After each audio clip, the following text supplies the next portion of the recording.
કલોલ તાલુકાના સેરીસા ગામમાં ખાર કૂવો ખોદતા જૈન ધર્મની ખંડિત મૂર્તિઓ મળી। કલોલ તાલુકાના સેરીસા ગામમાં જૈન દેરાસર પાસે 100 મીટરના અંતરે ઠાકોરવાસમાં ખાર કૂવાનું ખોદકામ દરમિયાન જૈન ધર્મની ખંડિત 11 મૂર્તિઓ મળી આવી છે। જે મૂર્તિઓ સૂત્રો દ્વારા જાણવા મળ્યું છે કે 2000 વર્ષ પહેલાંનું માનવામાં આવી રહ્યું છે। Reporter Goswami Lalgiri, cameraman Rohit Thakor.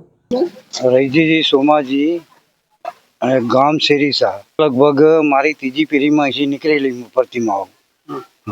અને આજે લગભગ 7 દિવસ થયા તે પછી આ મારી જગ્યામાં આ મૂર્તિઓ નીકળેલી।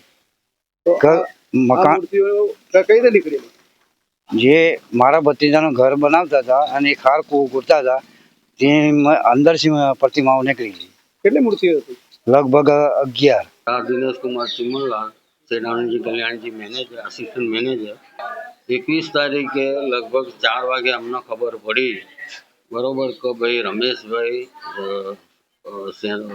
સમરથભાઈના ત્યાં ઘરના મકાન બનતું હતું તો ખાર કૂવો ખોદાતો હતો। તે વખતે અમે અહીંથી ત્યાં ગયા પછી તો કયા કયા ભગવાન છે હજુ ખ્યાલ નથી આવતો, પણ 8 કે 9 પ્રતિમા એ વખત નીકળેલી। 9 પ્રતિમાના મસ્તકો નહોતા, ખાલી એક પ્રતિમાનું મસ્તક હતું, પણ એ પ્રતિમા આ બધી પ્રતિમા જોડે સેટ થતું નથી।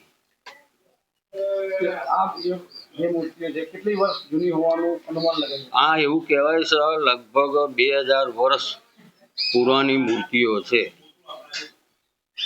તો હવે જે આ મૂર્તિઓ નીકળી છે તે મૂર્તિઓની જગ્યા ઉપર હજુ બીજી મૂર્તિઓનું ખોદકામ બાબતે કોઈ નિર્ણય કરશે?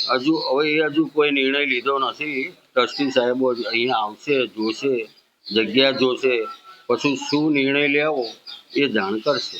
देश और प्रदेश की खबरों के लिए अभी सब्सक्राइब कीजिए इंडिया टीवी लाइव, साथ ही बेल आइकन को दबाना बिल्कुल ना भूलें, जिससे सबसे पहले खबर आप तक पहुंच सके।